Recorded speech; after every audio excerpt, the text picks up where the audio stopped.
Hello student, welcome to Chemotonics, chemistry का tonic.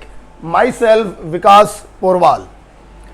बेटा आज हम लोग डिस्कस करने जा रहे हैं एनसीईआरटी क्लास 11th का चैप्टर है एटॉमिक स्ट्रक्चर।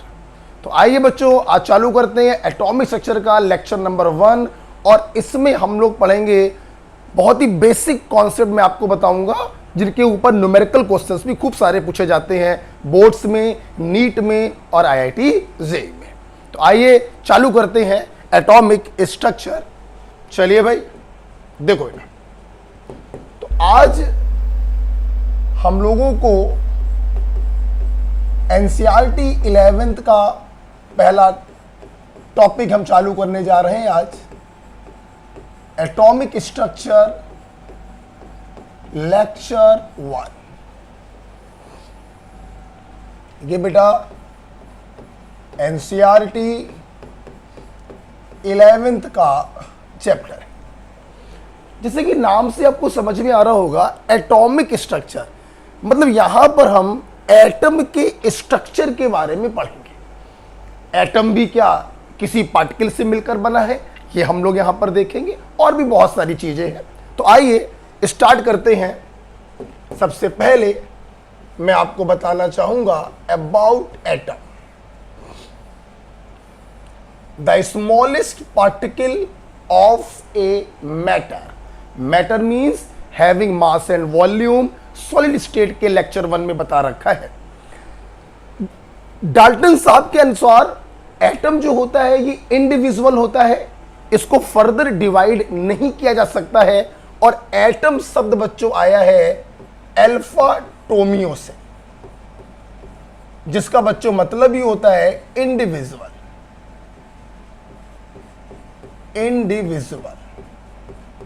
लेकिन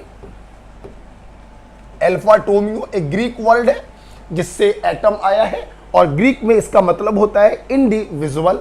डाल्टन्स एटॉमिक थ्योरी के अकॉर्डिंग एटम को विभाजित नहीं किया जा सकता। This is the smallest particle of a matter. Modern scientist ने बच्चों जब एटम को ध्यान से देखा तो मॉडर्न डिस्कवरी ने हमको ये बताया कि जो एटम होता है ये 2 पार्ट से मिलकर बना है। एक बच्चों इसके अंदर होता है न्यूक्लियस, और दूसरा बच्चों होता है एक्स्ट्रा न्यूक्लियर पार्ट। एटम 2 चीजों से मिलकर बना है, एक न्यूक्लियस से और दूसरा एक्स्ट्रा न्यूक्लियर पार्ट से। ये जो बच्चों न्यूक्लियस होता है ना, इसके अंदर 2 सब एटॉमिक पार्टिकल होते हैं, जिसे हम लोग न्यूट्रॉन, जो न्यूट्रल होता है, कोई चार्ज नहीं होता है, और दूसरा सब एटॉमिक पार्टिकल है प्रोटॉन, जिस पर पॉजिटिव चार्ज होता है।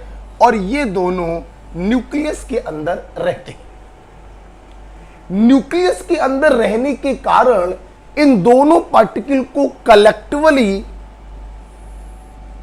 हम लोग न्यूक्लियॉन्स कहते हैं। तो अगर कभी आपके एग्जाम में नंबर ऑफ न्यूक्लियॉन्स पूछे जाएं तो न्यूट्रॉनों का नंबर और प्रोटॉनों का नंबर निकालेंगे और दोनों को ऐड कर देंगे। राइट बच्चों। दूसरा बच्चों पार्ट है एक्स्ट्रा न्यूक्लियर पार्ट। इस पार्ट में इलेक्ट्रॉन जो है वो चक्कर लगाते रहते हैं न्यूक्लियस के चारों तरफ। मैं लिखवाना चाहूंगा here electron revolves around nucleus. ये न्यूक्लियस के चारों तरफ का पार्ट है जिसमें बच्चों इलेक्ट्रॉन चक्कर लगाते रहते हैं। Here electron revolves around nucleus due to electrostatic force of attraction between positive charge nucleus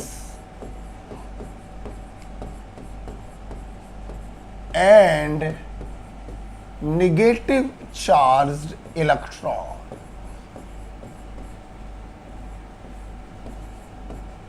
ठीक है, देखो बेटा ध्यान से देखेंगे होता क्या है, ये बीच में पॉजिटिव चार्ज न्यूक्लियस होता है जिसके अंदर न्यूट्रॉन और प्रोटॉन होते हैं। पॉजिटिव चार्ज क्यों होता है? क्योंकि इसके अंदर जो प्रोटॉन होता है वो पॉजिटिवली चार्ज होता है, तो हम कहते हैं कि न्यूक्लियस पे चार्ज कैसा होगा? पॉजिटिव होगा। ठीक है, और इसके चारों तरफ बच्चों ऐसे हम लोग गोल गोल बना देते हैं। इन गोल गोल स्ट्रक्चर्स को हम लोग केमिस्ट्री की भाषा में सेल या ऑर्बिट का नाम देते हैं, और इन ऑर्बिट में ये नेगेटिव चार्ज इलेक्ट्रॉन चक्कर लगाते रहते हैं। तो इलेक्ट्रॉनों के चक्कर लगाने का रीजन क्या है? इलेक्ट्रॉन पे नेगेटिव चार्ज है, न्यूक्लियस पे पॉजिटिव चार्ज है ड्यू टू प्रोटॉन। तो अपोजिट चार्जों के बीच में क्या लगता है? Electrostatic force of attraction. और इसी अट्रैक्शन के कारण इलेक्ट्रॉन जो है न्यूक्लियस के चारों तरफ चक्कर लगाता रहता है। ये जो गोल गोल आपने बच्चों बनाया है इन्हें हम लोग कहते हैं सेल या ऑर्बिट, जिसमें इलेक्ट्रॉन चक्कर लगाते हैं due to electrostatic force of attraction. अच्छा भाई, अब हमारे छात्रों के मन में एक सवाल ये उठ रहा है, सर इलेक्ट्रॉन एटम के अंदर रुका हुआ है क्योंकि इलेक्ट्रॉन और न्यूक्लियस के बीच में फोर्स ऑफ अट्रैक्शन लग रहा है। बात समझ में आती है, लेकिन सर एक बात बताओ, न्यूट्रॉन और प्रोटॉन अगर एक जगह पर बंधे हुए हैं, रुके हुए हैं, ठहरे हुए हैं, तो इनके बीच में भी तो कोई फोर्स लग रहा होगा। हाँ, इनके बीच में भी फोर्स लगता है, लेकिन ये फोर्स इलेक्ट्रोस्टैटिक फोर्स नहीं हो सकता क्योंकि एक चार्ज्ड पार्टिकल है और दूसरा न्यूट्रल पार्टिकल है। तो सर इनके बीच में कौन सा फोर्स लगता है? हाँ, यही तो समझना है। एक कहानी सुनाता हूं, सुनना। जैसे मान लो आपके मोहल्ले में दो कुत्ते हैं, वो घूम रहे हैं। अब इस एक कुत्ते को दूसरे कुत्ते से कोई लेना देना नहीं, कोई मतलब नहीं, घूम फिर रहे आवारा कुत्ते हैं। तुम गए, तुमने जाके हड्डी का टुकड़ा ऐसे बीच में डाल दिया। अब हड्डी के टुकड़े को देखकर एक कुत्ता यहां से झपटा, दूसरा कुत्ता यहां से झपटा, ये इधर घसीट रहा, ये इधर घसीट रहा, और इस हड्डी के टुकड़े के द्वारा दोनों कुत्ते आपस में जुड़ गए, आपस में बंध गए। हाँ, कुछ ऐसा ही होता है न्यूक्लियस के अंदर। न्यूट्रॉन और प्रोटॉन नाम के ये दो कुत्ते हैं बच्चों, और इनके बीच में हड्डी का काम करता है एक पार्टिकल होता है जिसे हम लोग कहते हैं पाइमेज़ोन। बोलो क्या कहते हैं? पाइमेज़ोन। इस पाइमेज़ोन के द्वारा न्यूट्रॉन बहुत तेजी से प्रोटॉन में और प्रोटॉन बहुत तेजी से न्यूट्रॉन में इंटर कन्वर्ट होते रहते हैं, और इसी इंटर कन्वर्जन के कारण ये दोनों आपस में जुड़े रहते हैं, और यही फोर्स बच्चों कहलाता है न्यूक्लियर फोर्स। तो न्यूट्रॉन और प्रोटॉन के आपस में जुड़े रहने का रीजन है ये हड्डी, और इस हड्डी का नाम है पाइमेज़ोन। इस पार्टिकल के कारण न्यूट्रॉन प्रोटॉन में बदलता है, प्रोटॉन न्यूट्रॉन में बदलता है, और इस प्रकार से ये दोनों एक दूसरे से बंधे रहते हैं। इसी फोर्स को बच्चों कहते हैं न्यूक्लियर फोर्स। आप यहां पे लिखिएगा, जगह नहीं है, मैं यहां पे लिख रहा हूं, this nuclear force you know 10 की power 21 times stronger than electrostatic force of attraction. मतलब इलेक्ट्रॉन और न्यूक्लियस के बीच में जो इलेक्ट्रोस्टैटिक फोर्स लग रहा है, उस फोर्स की तुलना में न्यूट्रॉन और प्रोटॉन के बीच में लगने वाला फोर्स 10 की पावर 21 टाइम स्ट्रॉन्गर होता है। बच्चों यही तो कारण है कि एटम के अंदर से इलेक्ट्रॉन को निकालना सबसे आसान है, लेकिन न्यूट्रॉन और प्रोटॉन को निकालना आसान नहीं है। यह क्वेश्चन बहुत पहले की बात है, सीपीएमटी एग्जाम हुआ करता था, उसमें पूछा गया था कि एटम के अंदर से किस पार्टिकल को निकालना सबसे आसान होता है। द आंसर इज इलेक्ट्रॉन, क्योंकि इसके और न्यूक्लियस के बीच में जो फोर्स है वो इलेक्ट्रोस्टैटिक फोर्स है, एक कमजोर फोर्स है with respect to nuclear force जो बहुत स्ट्रांग होता है। बेटा यही तो कारण है कि न्यूट्रॉन, प्रोटॉन और इलेक्ट्रॉन में से सिर्फ इलेक्ट्रॉन ही वो पार्टिकल है जो केमिकल रिएक्शन में इन्वॉल्व होता है। सिर्फ इलेक्ट्रॉन ही वो सब एटॉमिक पार्टिकल है जिसका आदान प्रदान, इंटरचेंज किया जा सकता है। न्यूट्रॉन और प्रोटॉन का एक्सचेंज पॉसिबल नहीं है, इसीलिए केमिकल रिएक्शन में इलेक्ट्रॉन इन्वॉल्व होते हैं, न्यूट्रॉन या प्रोटॉन इन्वॉल्व नहीं होते। तो चलिए, ये जो पॉइंट मैंने अभी वर्बली बोला मैं इसको लिखवाना भी चाहूंगा, आप इसका स्क्रीनशॉट ले लीजिएगा। ठीक है, आइए चलते हैं तो एक न्यूमेरिकल क्वेश्चन की तरफ। सवाल वही है जो मैंने अभी बोला, विच सब atomic particle can be easily removed from atom। बच्चों, इलेक्ट्रॉन, प्रोटॉन और न्यूट्रॉन ये चूंकि एटम के अंदर पाए जाते हैं, इसीलिए इनको सब एटॉमिक पार्टिकल भी कहते हैं। राइट, ऑप्शन दिया प्रोटॉन, इलेक्ट्रॉन, न्यूट्रॉन और चौथा दे दिया ऑल इक्वली।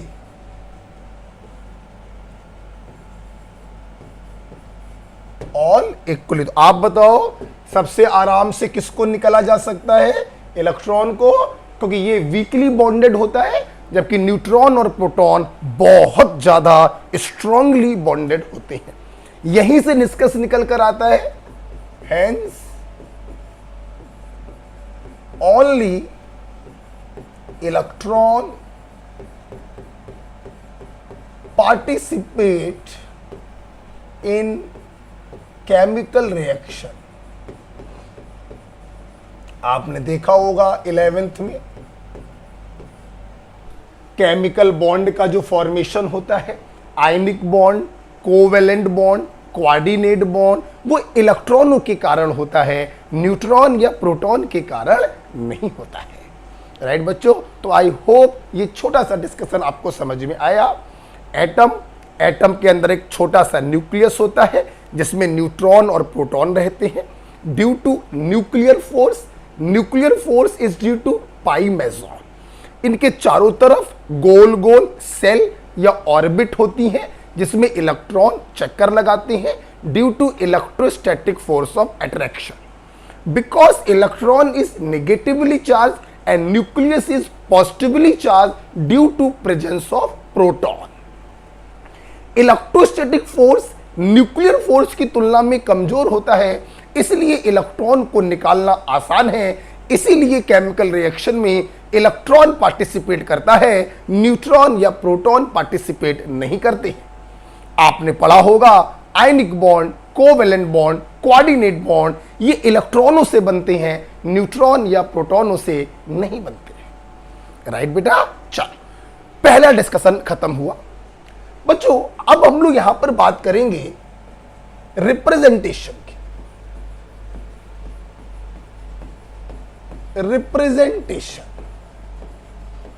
आराम से, बिल्कुल आराम से, कोई जल्दीबाजी नहीं है।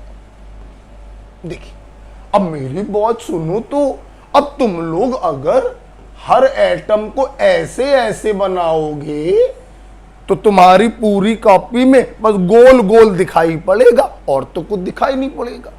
तो इस प्रकार से एटम को रिप्रेजेंट करना बहुत ही गड़बड़ लग रहा है। मतलब ऑकवर्ड लग रहा है, खराब लग रहा है, पूरे पन्ने भरे जा रहे हैं, कुछ समझ में नहीं आ रहा है। इसलिए साइंटिस्ट ने क्या किया बच्चों, हर एटम को डिनोट करने के लिए एक सिंबॉलिक रिप्रेजेंटेशन बनाया। जैसे आप देखते हैं हाइड्रोजन का रिप्रेजेंटेशन होता है H, हीलियम का रिप्रेजेंटेशन होता है He। हाँ, इसी को कहते हैं सिंबॉलिक रिप्रेजेंटेशन। सुनो बच्चों, तो हमने हर एटम को रिप्रेजेंट किया बाय ए सिंबल, मान लीजिए X। ये सिंबल एक सिंगल लेटर भी हो सकता है और दो लेटर से मिलकर भी बन सकता है। ठीक, अच्छा बेटा, इस रिप्रेजेंटेशन में एक नंबर नीचे की तरफ लिखा होता है जिसे हम Z से लिखते हैं, और एक नंबर ऊपर की तरफ लिखा होता है जिसे हम A से लिखते हैं। मैं आपको बताना चाहूंगा, नीचे की तरफ जो नंबर लिखा होता है इसे एटॉमिक नंबर कहते हैं, और ऊपर की तरफ जो नंबर लिखा होता है इसे मास नंबर या एटॉमिक मास भी कह देते हैं।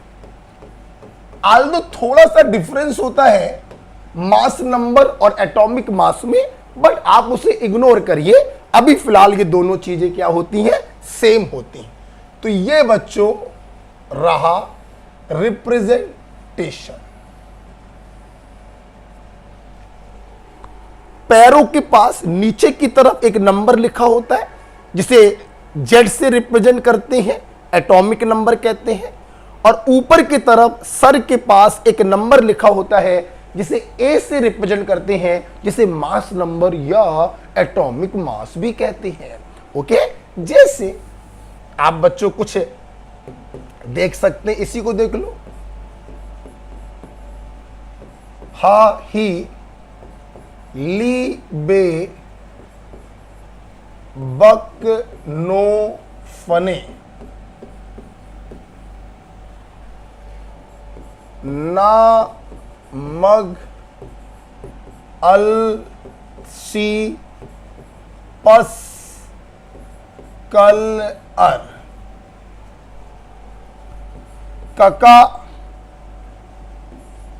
बच्चों, ये मैंने कौन सी अभी ग्रीक भाषा में बोल दिया, हा ही लीबे बकनो फने, परेशान ना हो, पीरियोडिक टेबल में सब बताएंगे। ठीक है, अभी उस पर फोकस मत करो। ओके, अभी ये देखो, ये किसका रिप्रेजेंटेशन है, हाइड्रोजन एटम का, एक लेटर से बना हुआ है, एटॉमिक नंबर 1, एटॉमिक मास 1।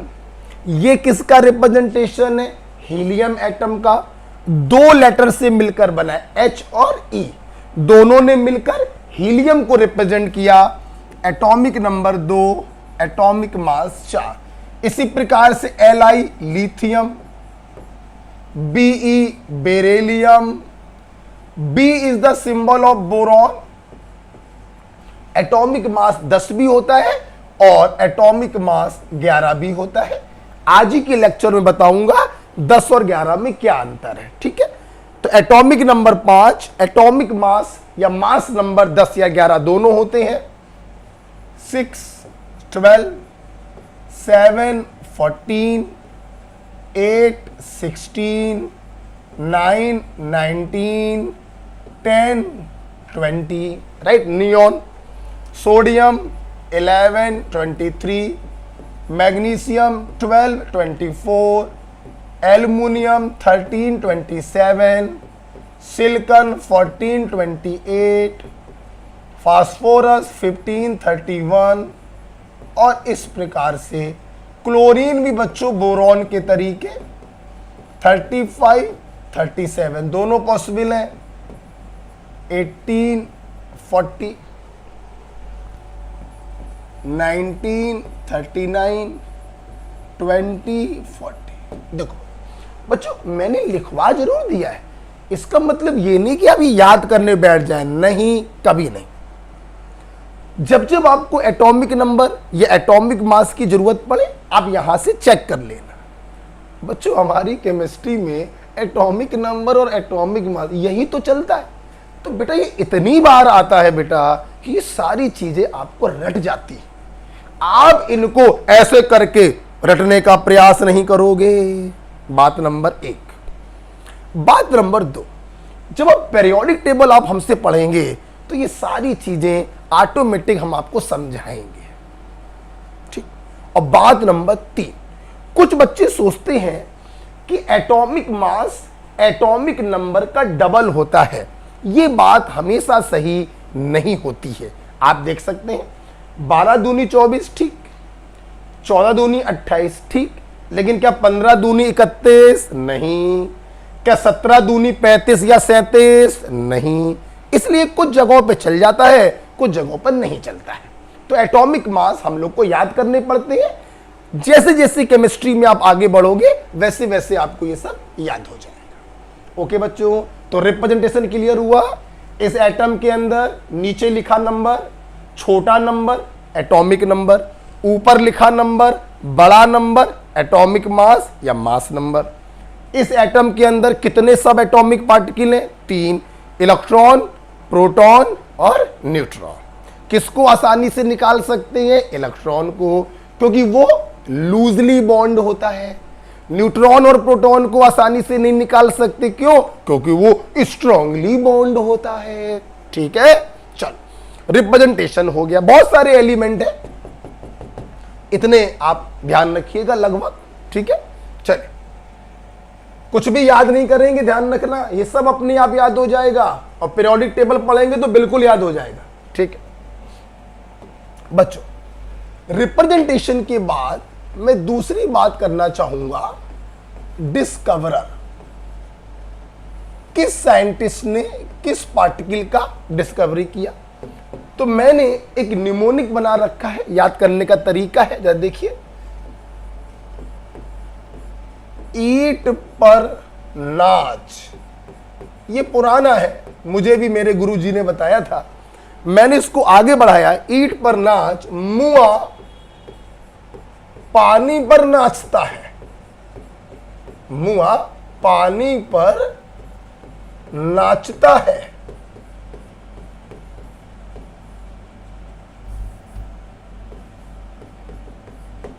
आप देखिए, भगवान श्री कृष्ण यमुना नदी में कूद गए थे कालिया नाग को मारने के लिए, तो कालिया नाग के फन पर नाचते हुए बाहर आए थे। तो पुराने जमाने में गांवों में आज भी मुआ शब्द का प्रयोग किया जाता है। ए मुआ क्या कर रहे हो, ऐसे लोग बोलते। तो ईंट पर नाच, देखो तो मुआ पानी पर नाचता है। आओ जरा देखें इससे क्या सीखने को मिला। ये तो पुराने हैं। इलेक्ट्रॉन, टा टॉमसन, पा प्रोटॉन, सिंबल बना दे रहे हैं।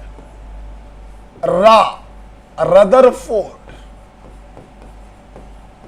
Proton discovered by Rutherford. ना न्यूट्रॉन, चा चैडविक। आप जरा आगे देखिए, नई चीज जो है। एम मेजॉन, मेजॉन समझ गए ना, हड्डी का टुकड़ा, बोले तो पाई मेजॉन, मेजॉन। यू यूकावा,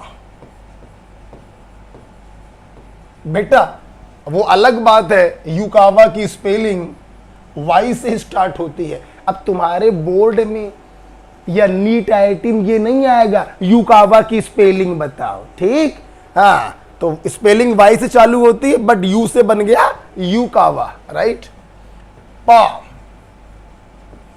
पॉजिट्रॉन, बेटा इसका सिंबल क्या होता है? आप बीटा बना दो और बीटा पे प्लस लगा दो, इसे कहते हैं positron. A Anderson, Anderson, positron discovered by Anderson. N neutrino,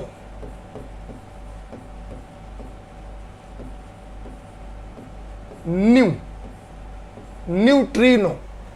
पा पॉली अगर बच्चों ऑप्शन में पॉली है तो आप पॉली टिक करेंगे, और अगर पॉलिक नहीं है तो फ्रेडरिक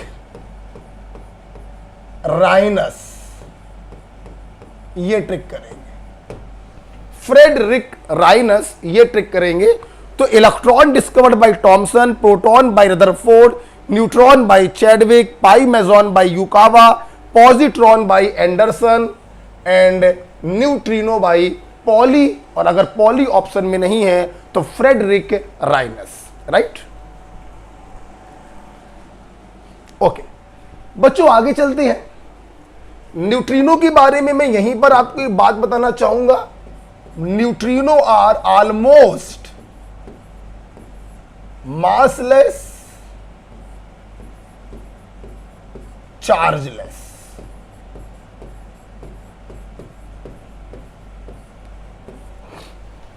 ओके बच्चों, चलिए भाई, रिप्रेजेंटेशन हो गया, डिस्कवरर हो गए। अब हम लोग नेक्स्ट पॉइंट की तरफ जाना चाहेंगे। आप इसका स्क्रीनशॉट ले लीजिएगा, ठीक है।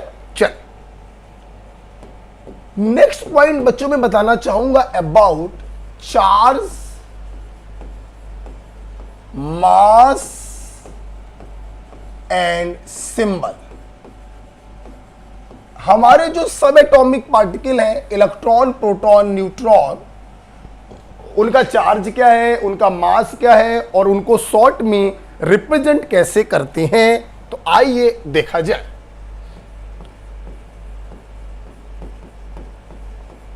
पार्टिकल,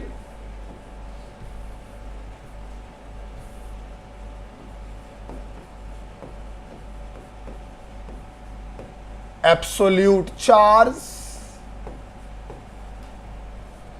मैं सब समझाऊंगा। Relative charge, mass in kilogram and mass in AMU. देखिए बेटा, सबसे पहले बात करते हैं इलेक्ट्रॉन की।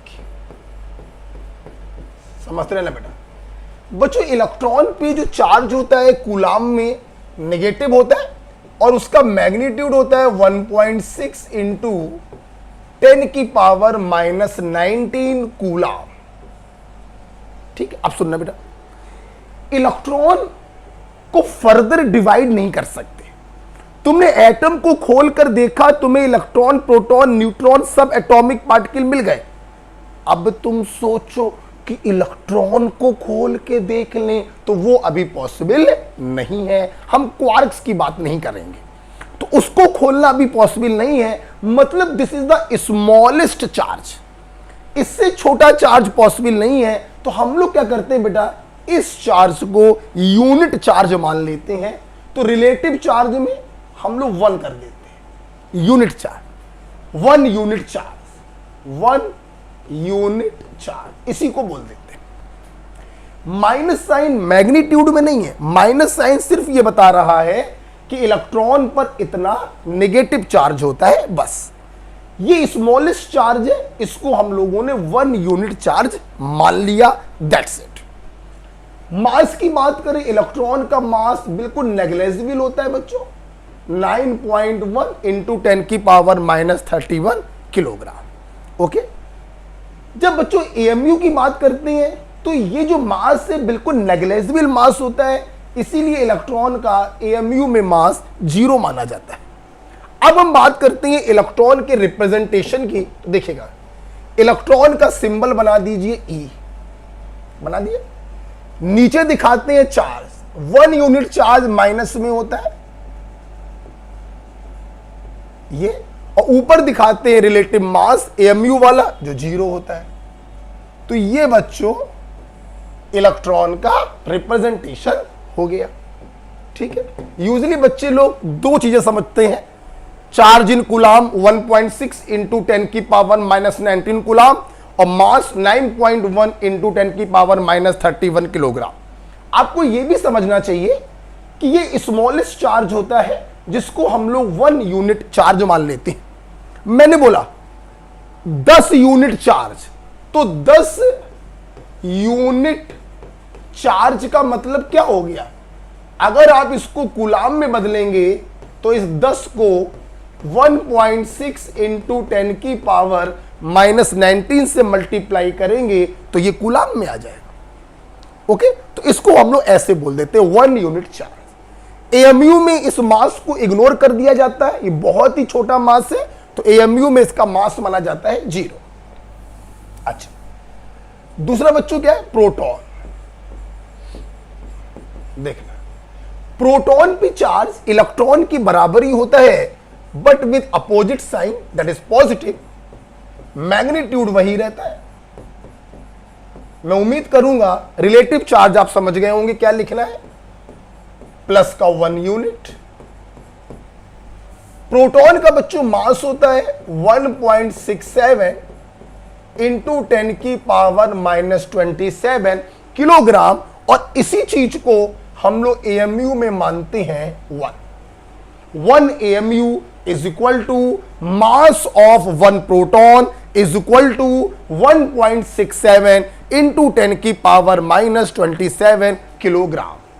मैंने बोला किसी का मास 20 AMU है, इसको ग्राम में बदलिए तो 1 AMU बराबर होता है इतने किलोग्राम, तो इतने AMU बराबर होगा इतने किलोग्राम। ये लो भाई, किलोग्राम में बदल दिया। ठीक है। अच्छा, रिप्रेजेंटेशन की बात करें, अब आप ही लोग बताइए कैसे करोगे। प्रोटॉन का सिंबल P, चार्ज प्लस का 1 unit, mass 1 AMU। This is the representation of proton. Okay, 1 unit positive charge coulomb में बदलोगे तो 1.6 इंटू 10 की पावर -19 से मल्टीप्लाई कर दोगे। ओके, अब बेटा हम लोग बात करेंगे न्यूट्रॉन की। न्यूट्रॉन, आपको मालूम है न्यूट्रॉन शब्द ही आया है न्यूट्रल से, इसके ऊपर कोई चार्ज नहीं होता, जीरो चार्ज होता है। रिलेटिव चार्ज भी क्या हो गया? जीरो, कोई चार्ज ही नहीं है, न्यूट्रल होता है। हाँ, मास बच्चों, न्यूट्रॉन का मास प्रोटॉन के मास के बराबर ही होता है, इसीलिए इसको भी हम लोग 1 AMU मान लेते हैं। अगर मैं सच्चाई बताऊं तो न्यूट्रॉन का मास प्रोटॉन के मास से थोड़ा सा ज्यादा होता है, इट इज 1.675, लेकिन आप लोग अगर बराबर भी बोलते हैं तो कोई आपत्ति नहीं। चलिए बात करते हैं इसके रिप्रेजेंटेशन की। न्यूट्रॉन का सिंबल N, चार्ज बच्चों बोलो 0 यूनिट चार्ज, और मास बोलो 1 AMU, तो ये इसका रिप्रेजेंटेशन हो गया। आप इसको बना लेंगे, ठीक है।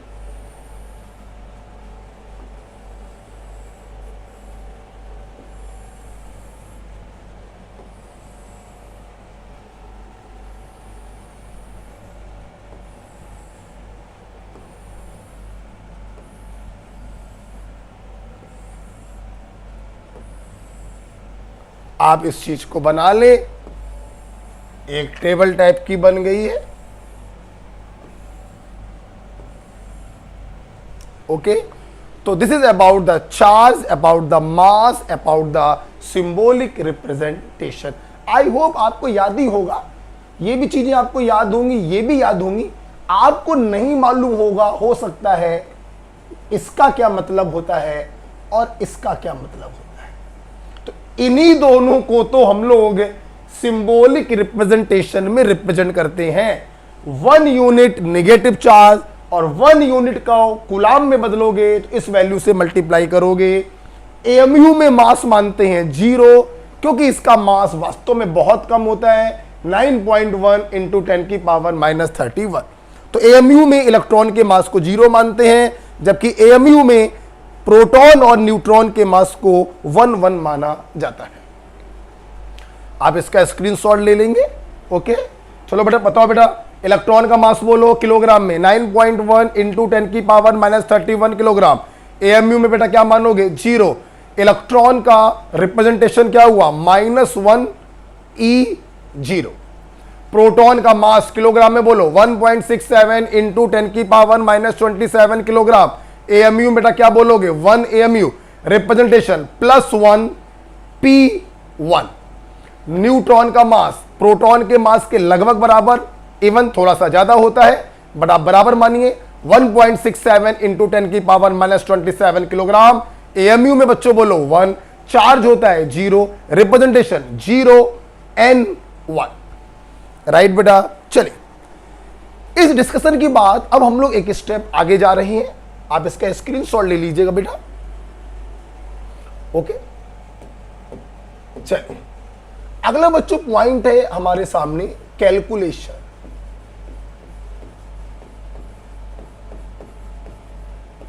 कैलकुलेशन एटम इलेक्ट्रॉन, प्रोटॉन और न्यूट्रॉन सब एटॉमिक पार्टिकल से मिलकर बनता है। सवाल है कितने इलेक्ट्रॉन, कितने प्रोटॉन और कितने न्यूट्रॉन्स होते हैं। आइए देखते हैं बेटा। हमारे पास कुछ फार्मूले हैं, जैसे नंबर ऑफ इलेक्ट्रॉन बराबर summation of atomic number plus minus charge. देखिए समेशन का बच्चों मतलब होता है सबको जोड़ना। अगर आपके पास जिस स्पीसीज में इलेक्ट्रॉन निकालने हैं वो सिंगल एटम से बनी हुई है तो उसका एटॉमिक नंबर लिख दीजिएगा, प्लस माइनस चार्ज करना। और अगर वो बहुत सारे एटमों से मिलकर बना हुआ है तो सबके एटॉमिक नंबर को ऐड करेंगे, समेशन का मतलब ऐड करेंगे और प्लस माइनस चार्ज करेंगे। जैसे सुनना, जैसे मान लो हम आपसे कहें इसके अंदर इलेक्ट्रॉन निकालो, तो बहुत सारे एटम है तो सबके एटॉमिक नंबर को ऐड करेंगे। यार एटॉमिक नंबर मतलब नीचे वाला छोटा वाला नंबर, ठीक है। अच्छा सुनना बच्चों, अगर उस स्पीसीज पर माइनस में चार्ज हो तो आप प्लस करेंगे, और अगर उस स्पीसीज पर प्लस में चार्ज हो तो उतना ही आप माइनस कर देंगे। ठीक, अभी एग्जांपल से और समझ में आएगा। दूसरा है बच्चों नंबर ऑफ प्रोटॉन बराबर simple summation of atomic number. Charge का कोई इफेक्ट प्रोटॉन्स के नंबर पर नहीं पड़ता, क्योंकि चार्ज आता है इलेक्ट्रॉनों के एक्सचेंजमेंट से, क्योंकि प्रोटॉनों और न्यूट्रॉनों का तो एक्सचेंजमेंट पॉसिबल ही नहीं है। इसीलिए चार्ज का प्रभाव इलेक्ट्रॉन्स के नंबर पे पड़ता है, प्रोटॉन या न्यूट्रॉन्स के नंबर पर नहीं पड़ता। राइट। और तीसरा फार्मूला है नंबर ऑफ न्यूट्रॉन। सुनो बच्चों, मास नंबर सबका जोड़ लेना, एटॉमिक नंबर सबका जोड़ लेना और इन दोनों को माइनस कर देना। तो ये तीन फार्मूले होते हैं बच्चों। ओके, इलेक्ट्रॉन बराबर summation of atomic number plus minus charge, proton बराबर summation of atomic number, neutron बराबर मास नंबर ऊपर वाला नंबर माइनस एटॉमिक नंबर नीचे वाला नंबर। ठीक है, आइए चलिए अपने स्टूडेंट को इसके ऊपर एक दो क्वेश्चन करा देते हैं। ओके, देखिए बेटा, कार्बोनेट। राइट, मैंने कहा इलेक्ट्रॉन बताओ, प्रोटॉन बताओ और न्यूट्रॉन बताओ। चलो पीछे वाले पेज में अभी आपने सभी के एटॉमिक नंबर और मास नंबर लिखे थे, हम दोबारा लिख दे रहे हैं सवाल को कराने के लिए, आप मत लिखिएगा। ठीक, carbon atomic number 6, mass number 12, oxygen atomic number 8, mass number 60। ठीक, आओ देखें। चलो इलेक्ट्रॉन, इलेक्ट्रॉन कैसे निकालेंगे? सभी के एटॉमिक नंबर को ऐड करेंगे, -2 है तो +2 करेंगे। ठीक, चलो कार्बन का एटॉमिक नंबर 6 प्लस कितने ऑक्सीजन है 3 और एक ऑक्सीजन का एटॉमिक नंबर 8। ये समेशन ऑफ एटॉमिक नंबर आ गया। -2 है, आपने +2 कर दिया। आंसर बोलिए। 8 3 24, 24 और 6 30, 30 में 2 ऐड कर दीजिए 32। कितने इलेक्ट्रॉन्स आ गए? 32। प्रोटॉन निकालना है, सिर्फ एटॉमिक नंबर को ऐड करेंगे। कार्बन का एटॉमिक नंबर 6 प्लस 3 ऑक्सीजन है, मल्टीप्लाइड बाई 1 ऑक्सीजन का एटॉमिक नंबर 8। चार्ज का कोई इफेक्ट नहीं पड़ेगा प्रोटॉन्स पर। Answer is 30। राइट। हमें न्यूट्रॉन्स निकालने हैं बच्चों। पहले मास नंबर जोड़ेंगे, फिर एटॉमिक नंबर जोड़ेंगे और दोनों को माइनस करेंगे। कार्बन का mass number 12 plus 3 into oxygen का मास नंबर 16 माइनस, अब एटॉमिक नंबर ऐड करेंगे। कार्बन का atomic number 6 plus 3 into oxygen का एटॉमिक नंबर 8। 16 3 48, 48 और 12 60, 8 3 24, 24 और 6 30, 60 में से 30 गया। The answer is 30। ओके, चलिए ये पहला एग्जाम्पल मैंने आपको बताया।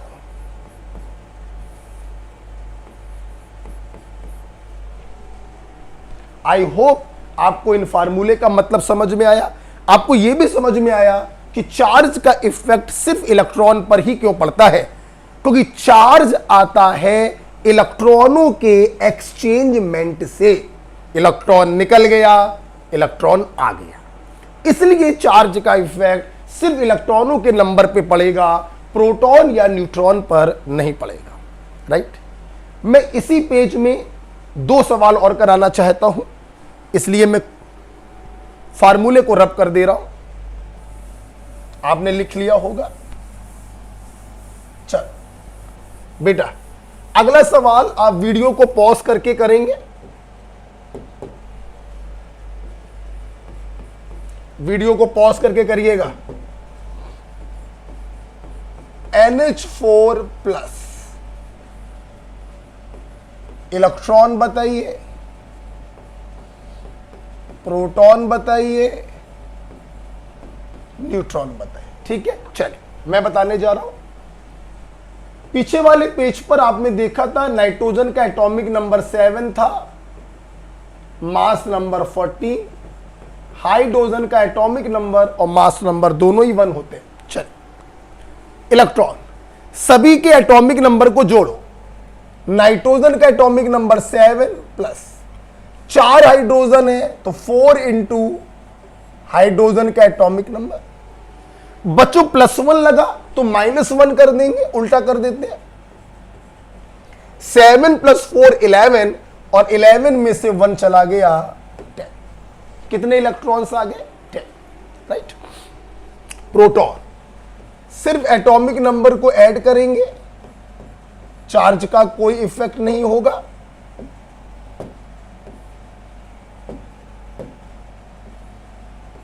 आंसर कितने प्रोटॉन्स आ गए? 11। राइट। न्यूट्रॉन निकालना है, पहले मास नंबर जोड़ो। नाइट्रोजन का मास नंबर 14 प्लस हाइड्रोजन का तो मास नंबर भी 1 ही होता है। अब इसमें माइनस करेंगे एटॉमिक नंबर को। नाइट्रोजन का 7 है और हाइड्रोजन का तो बेचारे का 1 ही होता है। 14 + 4 18, 7 + 4 11, 18 में से 11 गया, कितना बचेगा? 7। मैं यहां पे लिख दे रहा हूं, चल यही लिख दे रहा हूं।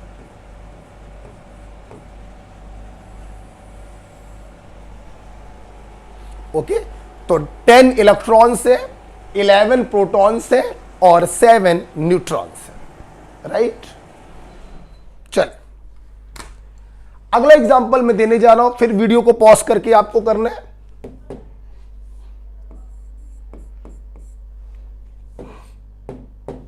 अगला बच्चों मैंने दिया, मान लीजिए कुछ भी ले लेते हैं, पोटेशियम 1939। चलिए वीडियो को पॉज करके लिखिए। चलिए इलेक्ट्रॉन्स बताइए, प्रोटॉन्स बताइए, और न्यूट्रॉन्स बताइए। पोटेशियम में बताना है, इसको यहां क्यों लिख रहे हैं, लिखने को लिख दो, यहां लिख देते हैं, ठीक है। चलिए अब देखिए, पोटेशियम एक सिंगल एटम है, सिंगल एटम है, तो यहां पे समेशन का तो मतलब ही नहीं बनता है, इसी का एटॉमिक नंबर और इसी के चार्ज का इस्तेमाल करना है, समेशन का तो मतलब बनता ही नहीं है। समेशन का मतलब जोड़ना होता है, और जोड़ते कब है, जब बहुत सारे एटम उसके अंदर होते हैं। ये अकेला एटम है, इसी का एटॉमिक नंबर यूज करेंगे। आइए, इलेक्ट्रॉन बराबर atomic number plus minus charge. Potassium का एटॉमिक नंबर 19 होता है, चार्ज तो कोई है ही नहीं, तो प्लस माइनस तो कुछ करेंगे नहीं, तो इलेक्ट्रॉन बराबर 19। प्रोटॉन एटॉमिक नंबर के बराबर होगा, 19 एटॉमिक नंबर होता है। न्यूट्रॉन्स बराबर mass number 39 minus atomic number 19, तो न्यूट्रॉन्स कितने आ गए, 20। बात बच्चों क्लियर हो रही है? हाँ, तो इस सवाल से मैं आपको बताना चाहता था कि समेशन शब्द कब यूज करते हैं, जब बहुत सारे एटम्स उसके अंदर हो।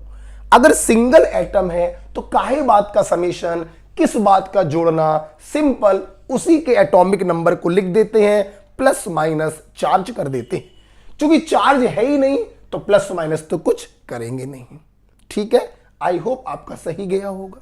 सिमिलरली एक एग्जांपल और करा देते हैं इसी के ऊपर, मान लीजिए यहां पे करा देते हैं। चलिए एक एग्जांपल और देख लेते हैं, यहां पर देख लेते हैं एग्जांपल। चलिए बताएंगे, मैंने आपको दिया ये सल्फाइड, इलेक्ट्रॉन बताने हैं, प्रोटॉन्स बताने हैं और न्यूट्रॉन्स बताने हैं। आप पीछे वाले पेज से देख सकते हैं, सल्फर का एटॉमिक नंबर 16 था, मास नंबर 32 था। अब देखना, ये स्पीसीज भी एटॉमिक है, सिंगल एटम से मिलकर बनी है, तो समेशन का तो यूज करेंगे नहीं, सिंपल इसी का एटॉमिक नंबर यूज कर देंगे। -2 है तो +2 कर देंगे, ठीक है। देखो, इलेक्ट्रॉन बराबर atomic number okay 16 plus minus charge, -2 है तो +2 करेंगे, आंसर कितना आ गया 18। प्रोटॉन्स बराबर सिंपल एटॉमिक नंबर हो जाएगा, न्यूट्रॉन्स बराबर मास नंबर कितना है 32 माइनस एटॉमिक नंबर कितना है 16, न्यूट्रॉन्स कितने हो गए 16।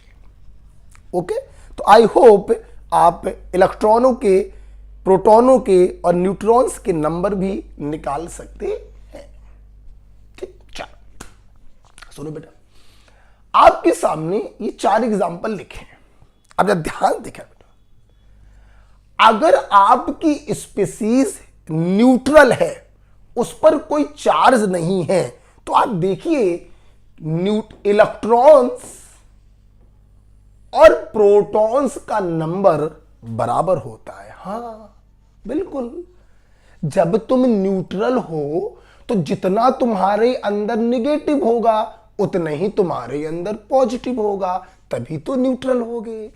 निगेटिव का मतलब इलेक्ट्रॉन्स, पॉजिटिव का मतलब प्रोटॉन। हाँ, न्यूट्रल स्पीसीज जितनी होती हैं उनमें इलेक्ट्रॉन्स और प्रोटॉन्स का नंबर बराबर होता है। अब बात करते हैं, अगर किसी के ऊपर नेगेटिव चार्ज है, मतलब वो एनायन है, तो मेरे भाई अगर तुम निगेटिवली चार्ज हो तो तुम्हारे पास निगेटिव ज्यादा होगा, निगेटिव ज्यादा का मतलब इलेक्ट्रॉन्स ज्यादा होंगे। ये देखो, इलेक्ट्रॉन्स ज्यादा है, प्रोटॉन्स कम है, ठीक।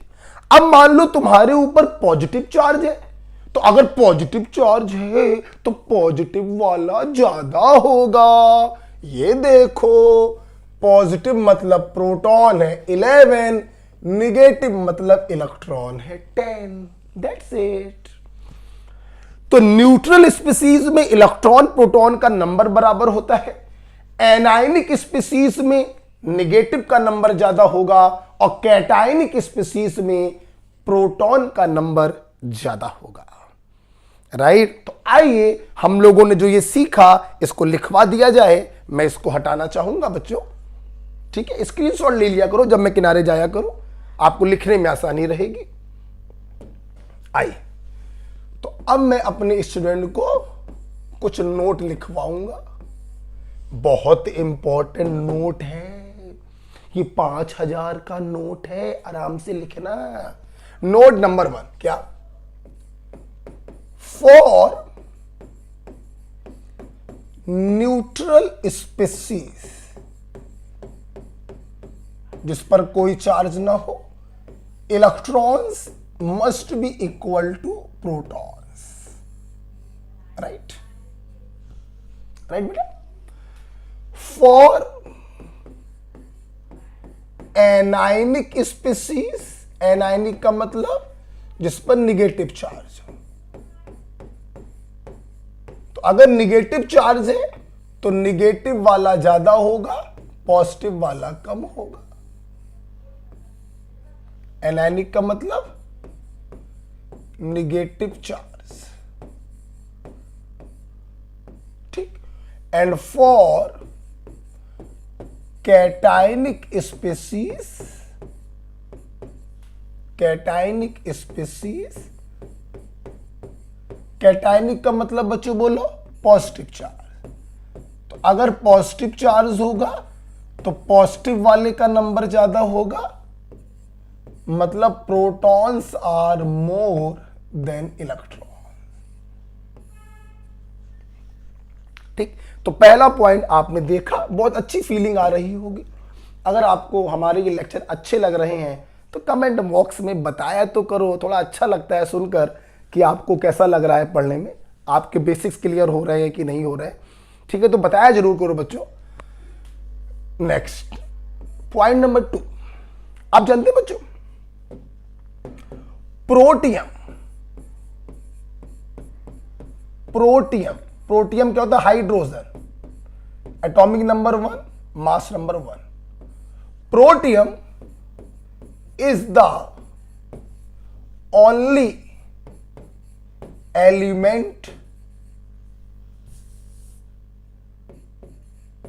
Only element having no neutron.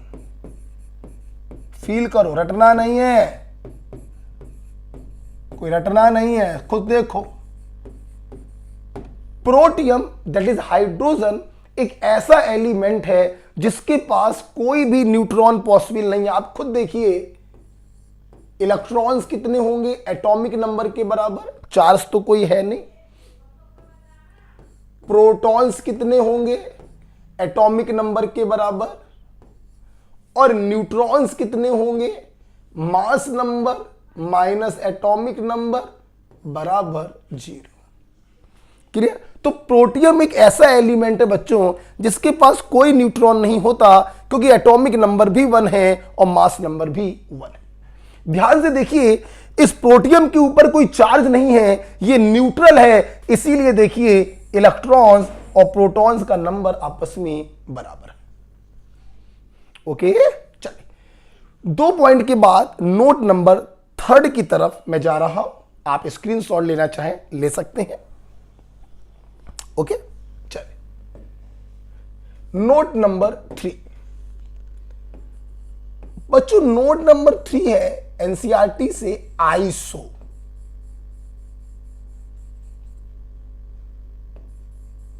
Iso, iso का मतलब होता है सेम। आइसो का मतलब क्या होता है? सेम। अब आइसो के आगे जो आप लिख दोगे वो चीज सेम हो जाती है। ठीक, जैसे फील करिए, फील करिए, जैसे आइसो,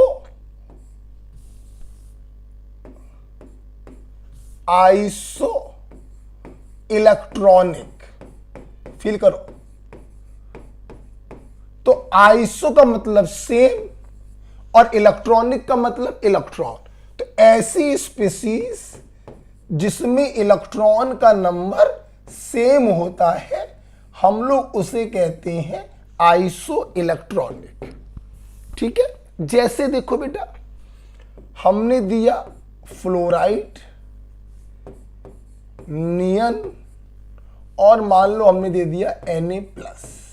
ठीक, अब ध्यान से देखना, फ्लोरीन का एटॉमिक नंबर पीछे जाकर आप देख लो 9 होगा, नियन का पीछे देखो 10 होगा, सोडियम का 11 होगा। हमें इलेक्ट्रॉन निकालने, मास नंबर का तो कोई यूज होगा नहीं। ठीक, निकालो, इलेक्ट्रॉन निकालो। एटॉमिक नंबर 9 है, -1 लगा तो +1 कर दिया, कितने इलेक्ट्रॉन्स आ गए? 10। यहां निकालिए इलेक्ट्रॉन्स। एटॉमिक नंबर 10 है, चार्ज तो कोई है नहीं तो प्लस माइनस तो करेंगे नहीं, कितने इलेक्ट्रॉन्स आ गए? 10। यहां इलेक्ट्रॉन निकालिए। एटॉमिक नंबर 11 है, +1 है तो -1 कर दो, कितने इलेक्ट्रॉन्स आ गए? 10। ओके, तो ऐसी स्पीसीज जिनके पास इलेक्ट्रॉनों का नंबर सेम होता है उसे हम कहते हैं आइसो इलेक्ट्रॉनिक स्पीसीज।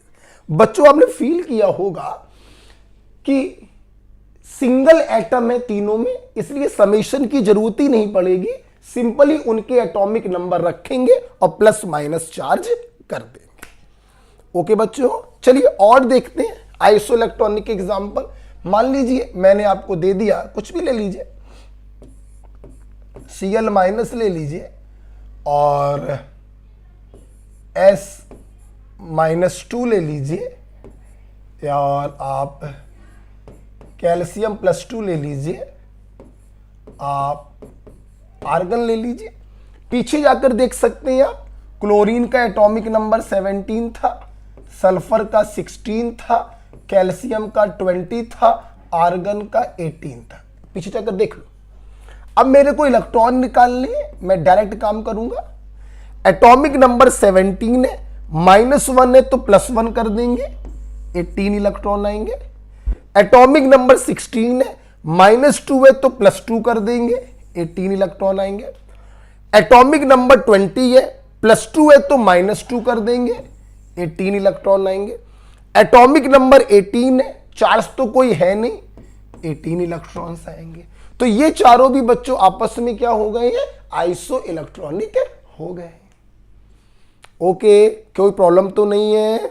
चलिए भाई, और देखें हम लोग, और देखें, जैसे और अगर हम लोग देखें मैं तो बना सकता हूं। मैंने पूछा, चलिए एक सवाल और बना देते हैं, इसको लिख लीजिएगा, तीसरा एग्जाम्पल करते हैं फिर हम लोग।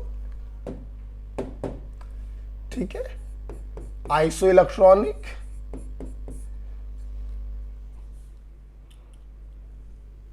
ठीक करें। चलिए अगला एग्जांपल देखते हैं, तीसरा एग्जांपल मैं इसको लाने जा रहा हूं। तीसरा एग्जांपल मैंने दिया, चलिए CO2 एंड N2O। मैंने पूछा क्या ये आइसो इलेक्ट्रॉनिक है? चलिए इलेक्ट्रॉन निकालते हैं। बच्चों, बहुत सारे एटम से मिलकर बने हैं तो समेशन का इस्तेमाल होगा।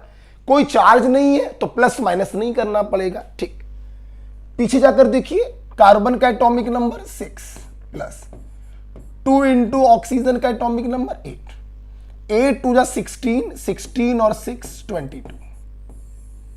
यहां पर देखिए इलेक्ट्रॉन निकालिए। 2 इंटू नाइट्रोजन का एटॉमिक नंबर 7, आप पीछे जाकर देख सकते हैं, ऑक्सीजन का 8, प्लस माइनस नहीं करेंगे। 7 टू जा 14, 14 और 8 22। आप देखिए दोनों के पास इलेक्ट्रॉन्स बराबर हैं, ये दोनों स्पीसीज भी आपस में क्या होंगी? आइसो इलेक्ट्रॉनिक स्पीसीज होगी। राइट बेटा, चलिए आगे चले। चलिए आप कंटिन्यू लिखिएगा, ठीक है। ये फॉर एग्जाम्पल, फिर ये फॉर एग्जाम्पल, ठीक है। मैं इसको हटा दे रहा हूं, आप लिख लीजिएगा।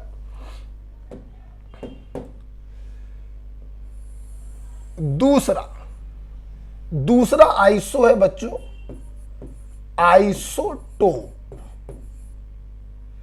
दूसरा है बच्चों आइसोटोप। आइसोटोप का मतलब होता है ऐसी स्पीसीज जिनके एटॉमिक नंबर सेम हो।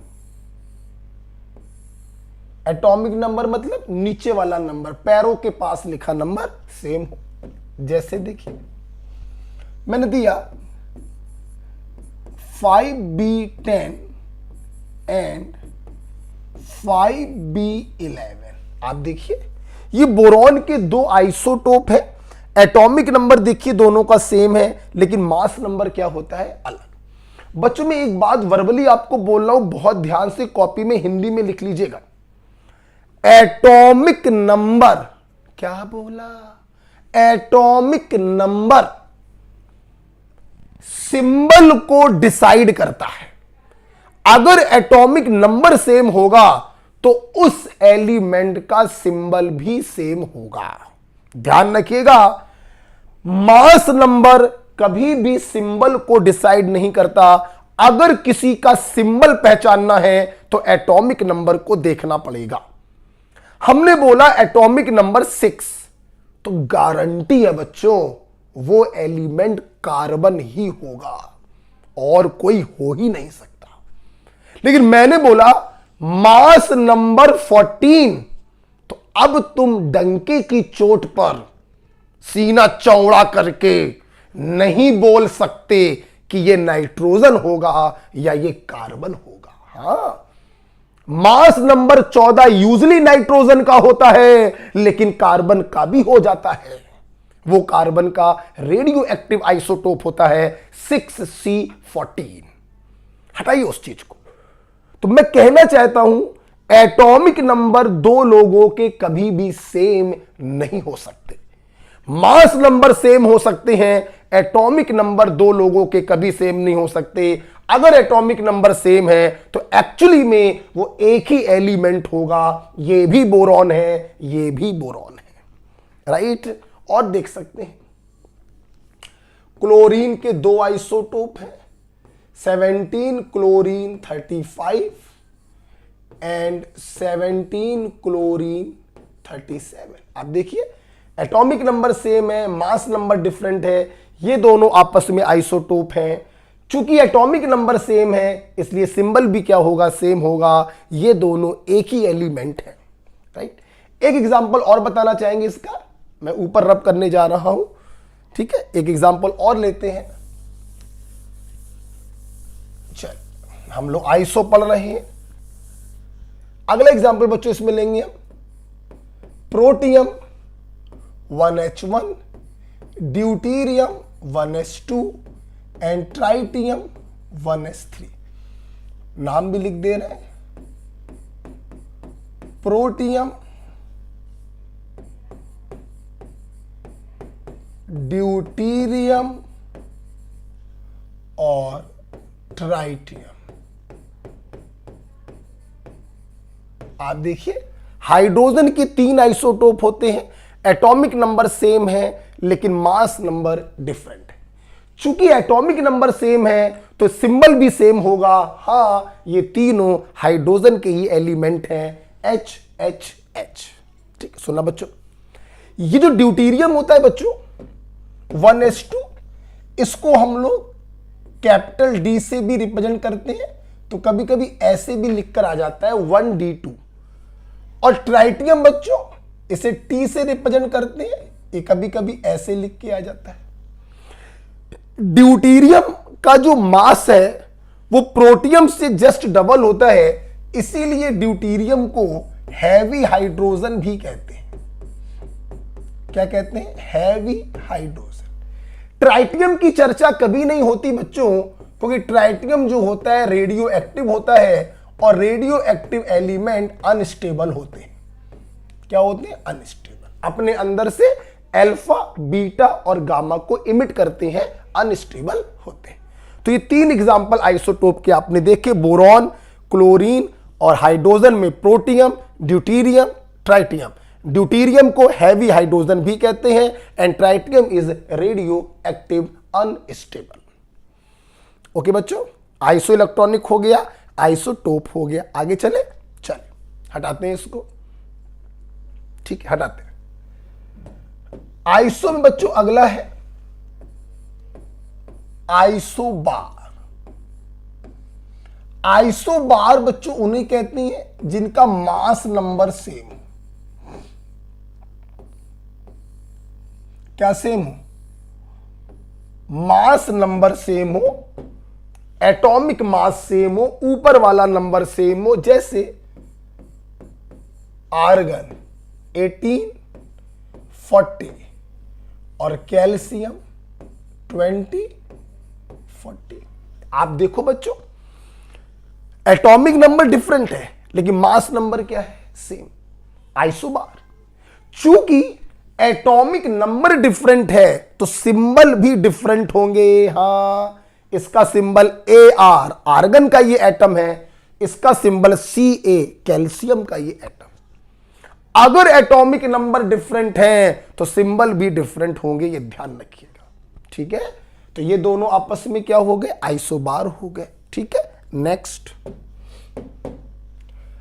आइसोटोन। आइसोटोन बच्चों उन्हें कहते हैं जिनमें न्यूट्रॉन्स का नंबर सेम हो। किसका नंबर सेम हो? न्यूट्रॉन्स का नंबर सेम हो, उन्हें हम आइसोटोन कहते हैं।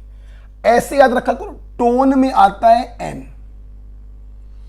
तो आइसोटोन ना N, न्यूट्रॉन जिसमें सेम होगा उसे हम आइसोटोन कहते हैं।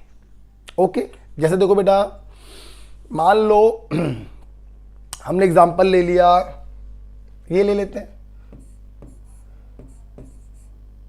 पोटेशियम ले लिया और यहां पे ले लिया कैल्शियम।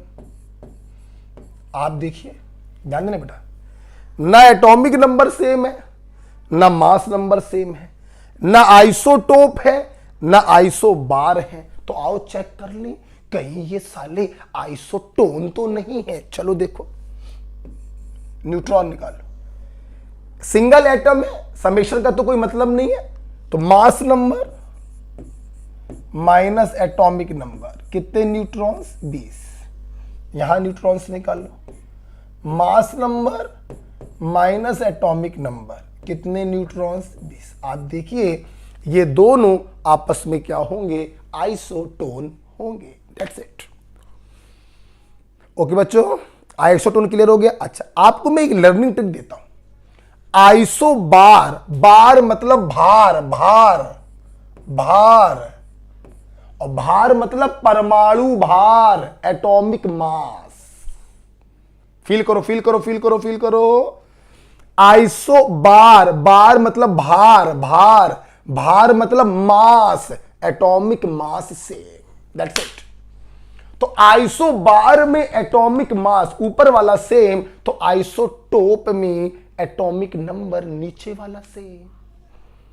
आइसोटोन ना न्यूट्रॉनों का नंबर सेम। ठीक, एक लास्ट बच्चों है, एक लास्ट बेटा है, आइसो डायफर।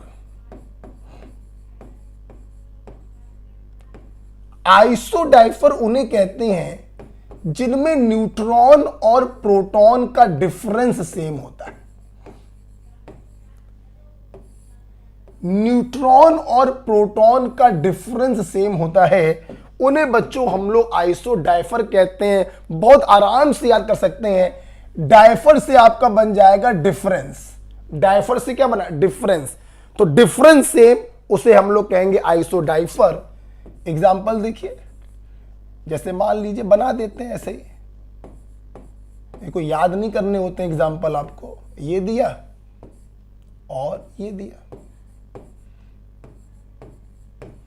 देखो एटॉमिक नंबर डिफरेंट है, आइसोटोप नहीं होगा।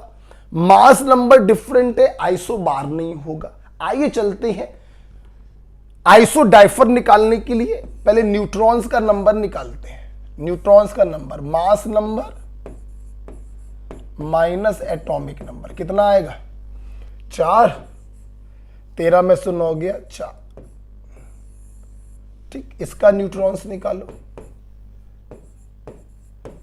मास नंबर माइनस एटॉमिक, 8 में से 2 गया 6, 13 में से 9 गया 4। आप देखिए न्यूट्रॉन्स का नंबर डिफरेंट है तो आइसोटोन भी नहीं होंगे। अच्छा, प्रोटॉन निकाल लीजिए, इसके 90 होंगे एटॉमिक नंबर के बराबर, इसके प्रोटॉन 92 होंगे।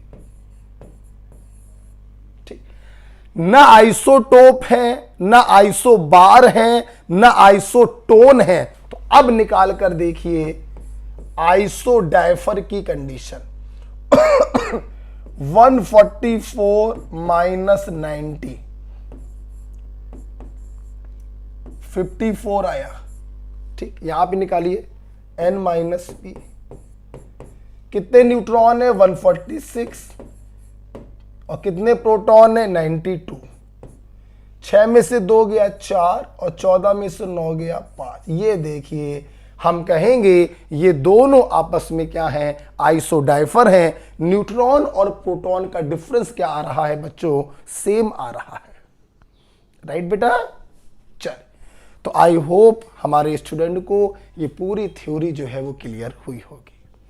अगर आपको ये पूरी थ्योरी क्लियर हो गई है तो आइए चलें कुछ न्यूमेरिकल क्वेश्चंस की तरफ। बच्चों, पढ़ाते समय मैंने बहुत ही विशेष पॉइंट वर्बली मुंह जबानी बोल दिया कि सिंबल एटॉमिक नंबर डिसाइड करता है, मास नंबर डिसाइड नहीं करता।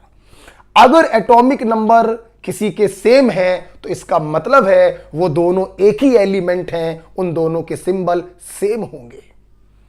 आज आप लोगों ने क्या पढ़ा समराइज करते हैं और फिर हम लोग चलते हैं न्यूमेरिकल क्वेश्चंस की तरफ। हमने देखा atom the smallest particle of a matter. According to Dalton's atomic theory atom को डिवाइड नहीं कर सकते। एटम शब्द आया है ग्रीक के शब्द अल्फा टोमियो से। एटम के अंदर 3 सब एटॉमिक पार्टिकल होते हैं, जिसमें से न्यूट्रॉन और प्रोटॉन न्यूक्लियस के अंदर रहते हैं और इलेक्ट्रॉन इनके चारों तरफ चक्कर लगाता है। न्यूट्रॉन और प्रोटॉन के बीच में लगता है न्यूक्लियर फोर्स, इलेक्ट्रॉन और न्यूक्लियस के बीच में लगता है इलेक्ट्रोस्टैटिक फोर्स। इलेक्ट्रोस्टैटिक फोर्स कमजोर होता है, इसलिए इलेक्ट्रॉन को निकालना आसान है, इसीलिए इलेक्ट्रॉन केमिकल रिएक्शन में पार्टिसिपेट करता है। हम लोगों ने इसका रिप्रेजेंटेशन देखा, एक सिंबल बनाते हैं, नीचे वाले नंबर को एटॉमिक नंबर कहते हैं, ये छोटा होता है, सिंबल को डिसाइड करता है। ऊपर वाले नंबर को मास नंबर या एटॉमिक मास भी कहते हैं। हम लोगों ने देखा डिस्कवरर के नाम देके, ईंट पर नाच मुआ पानी पर नाचता है। चार्ज और मास हम लोगों ने देखा, सिंबॉलिक रिप्रेजेंटेशन हम लोगों ने देखा। इसके बाद कैलकुलेशन हम लोगों ने देखा, नंबर ऑफ इलेक्ट्रॉन बराबर summation of atomic number plus minus charge. Protons में चार्ज का कोई रोल नहीं, न्यूट्रॉन्स में भी चार्ज का कोई रोल नहीं, mass number minus atomic number. Okay, चलिए अगर आपको ये सब क्लियर हो गया है तो अब हम लोग चल रहे हैं कुछ न्यूमेरिकल क्वेश्चन की तरफ। आइए ये कुछ क्वेश्चन दिए गए, 2 क्वेश्चन आपके सामने हैं। पहला मेरे से देखिए, फिर दूसरा वीडियो को पॉज करके करिएगा। A bivalent cation possess 24 electron, find its symbol. अगर सिंबल आपको बताना है तो आपको एटॉमिक नंबर पता लगाना पड़ेगा। आइए करते हैं। बड़ा बाइवेलेंट का मतलब 2 यूनिट, कैटायन का मतलब पॉजिटिव चार्ज। माना इसका सिंबल है एक्स, 2 यूनिट पॉजिटिव चार्ज है, ठीक है। कितने इलेक्ट्रॉन है इसके पास? इसके पास इलेक्ट्रॉन्स है 24। हमें सिंबल बताना। अब देखो, हमें मालूम है नंबर ऑफ इलेक्ट्रॉन बराबर एटॉमिक नंबर प्लस 2 है तो -2 कर देंगे। बताइए, समेशन की जरूरत ही नहीं है, सिंगल एटम है, समेशन की जरूरत ही नहीं। तो नंबर ऑफ इलेक्ट्रॉन बराबर एटॉमिक नंबर प्लस 2 लगा तो -2 कर दिया। तो यहां से एटॉमिक नंबर आ गया number of electrons plus 2 24 plus 2 that is 26। और बच्चों आपको जान के खुशी होगी, मैंने एटॉमिक नंबर की और मास नंबर की जो लिस्ट लिखवाई थी उसमें आयरन नहीं था। 26 is the atomic number of iron. मैं पहले ही बोल चुका हूं, 2 लोगों के एटॉमिक नंबर सेम नहीं हो सकते। अगर एटॉमिक नंबर सेम है तो सिंबल भी सेम होगा। अगर इसका एटॉमिक नंबर 26 है तो गारंटी है इसका सिंबल होगा iron +2। This is your answer. खत्म। बाइवेलेंट का मतलब 2 यूनिट, कैटायन का मतलब पॉजिटिव चार्ज। आपने इस प्रकार से इसका सिंबल बना लिया। इसके पास कितने इलेक्ट्रॉन है? 24। अच्छा, अगर सिंबल पता करना है तो आपको एटॉमिक नंबर पता करना पड़ेगा। आपने इलेक्ट्रॉन का फार्मूला लगाया, नंबर ऑफ इलेक्ट्रॉन बराबर atomic number plus minus charge. +2 है तो -2 कर दिया, -2 को उस तरफ ले जाइए तो Z बराबर आ गया electron +2, 26। 26 is the atomic number of iron, so the symbol is Fe+2। ये वाला पॉज करके आपको करना है, मैं बताने जा रहा हूं। ए टेट्रावेलेंट मतलब 4 यूनिट, एनायन मतलब नेगेटिव चार्ज। मान लिया ये होगा, पजेस 10 इलेक्ट्रॉन। इसके पास कितने इलेक्ट्रॉन है? 10। आपको इसका सिंबल बताना है। सिंबल का मतलब आपको एटॉमिक नंबर मालूम होना चाहिए। आपने फॉर्मूला लगा दिया, नंबर ऑफ इलेक्ट्रॉन बराबर atomic number plus minus charge, minus है तो प्लस कर देंगे, तो यहां से एटॉमिक नंबर आपका आएगा, इलेक्ट्रॉन कितने थे? 10 में से 4 गया 6। और बच्चों एटॉमिक नंबर 6 इस धरती पर एक ही एलिमेंट का हो सकता है जो है कार्बन। तो ये रहा इसका, ये एटॉमिक नंबर लिख दिया। This is your answer. Okay, तो कभी भी सिंबल आपसे पूछा जाए आप एटॉमिक नंबर को पकड़ेंगे, क्योंकि एटॉमिक नंबर एक एलिमेंट का एक ही हो सकता है। अगर एटॉमिक नंबर 6 है तो X क्या होगा? कार्बन होगा। तो इसका सिंबल बन गया C। -4 लगा था, -4 लगा दिया। ये एटॉमिक नंबर को डिनोट कर रहा है जो वहां से आया है। ओके, सिमिलरली देखिए एटॉमिक नंबर 26 है तो आयरन होगा, सिंबल बन गया Fe। +2 पहले था तो +2 लगा दिया और नीचे उसका एटॉमिक नंबर लिख दिया 26। समझ में आया सवाल? ओके, आगे चले। चले अगले सवाल की तरफ चलते हैं बच्चों।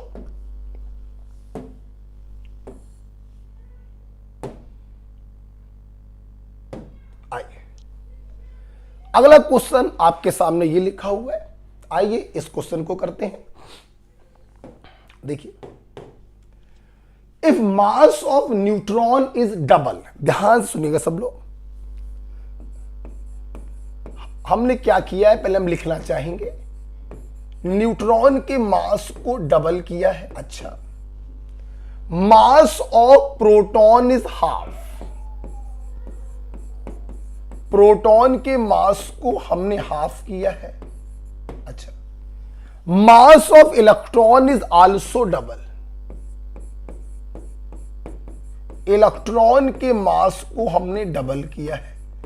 और ये सब काम हमने किसके अंदर किया है? ये सब काम हमने कार्बन 12 के अंदर किया है। Then calculate percentage increase in atomic mass. हमें परसेंटेज इंक्रीज निकालना है एटॉमिक मास का, तो बहुत ही सिंपल है। पहले एटॉमिक मास कितना था वो निकाल लो, ये चेंजमेंट करने के बाद में एटॉमिक मास कितना हो गया ये निकाल लो। उसके आगे परसेंटेज इंक्रीज हम आपको बता देंगे। ठीक, सुनते रहना। सबसे पहले मैं आपको बताना चाहूंगा कि एटॉमिक मास में इलेक्ट्रॉन का कोई रोल नहीं होता। आपको याद होगा -1E0 लिखा था हमने यहां।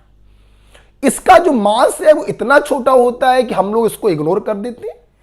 एटम का पूरा मास न्यूक्लियस के कारण होता है, और न्यूक्लियस का मतलब है न्यूट्रॉन और प्रोटॉन के कारण होता है। इसलिए इलेक्ट्रॉन के मास को हम इग्नोर कर देते हैं। तो आइए देखते हैं बेटा। आइए सबसे पहले बात करते हैं चेंजमेंट के पहले एटॉमिक मास कितना होगा। तो चेंजमेंट के पहले एटॉमिक मास होगा mass of neutron plus mass of proton. ठीक, देखना बेटा, न्यूट्रॉन कितने हैं? 12 में से 6 गया, 6 न्यूट्रॉन होंगे और न्यूट्रॉन का एटॉमिक मास हम अगर 1 लिख दें, एएमयू वाला लिख देते 1.67 इंटू 10 की पावर -27 किलोग्राम भी लिख सकते हो, लेकिन क्यों अपनी कैलकुलेशन को टफ कर रहे हो? हमने सिंपल यूनिफाइड वाला मास लिख दिया, एएमयू वाला मास लिख दिया। मास ऑफ प्रोटॉन, कितने प्रोटॉन है? 6। एक प्रोटॉन का मास 1 एएमयू, तो शुरू में एटॉमिक मास कितना आ गया? 12 तो आना ही था, कहीं ना कहीं एटॉमिक मास नंबर के बराबर ही होता है, तो 12 तो आना ही आना था। अच्छा, जगह नहीं है, मैं इस तरफ कर रहा हूं। बाद में एटॉमिक मास क्या होगा? सुनना बच्चों, तरीका तो वही रहेगा निकालने का,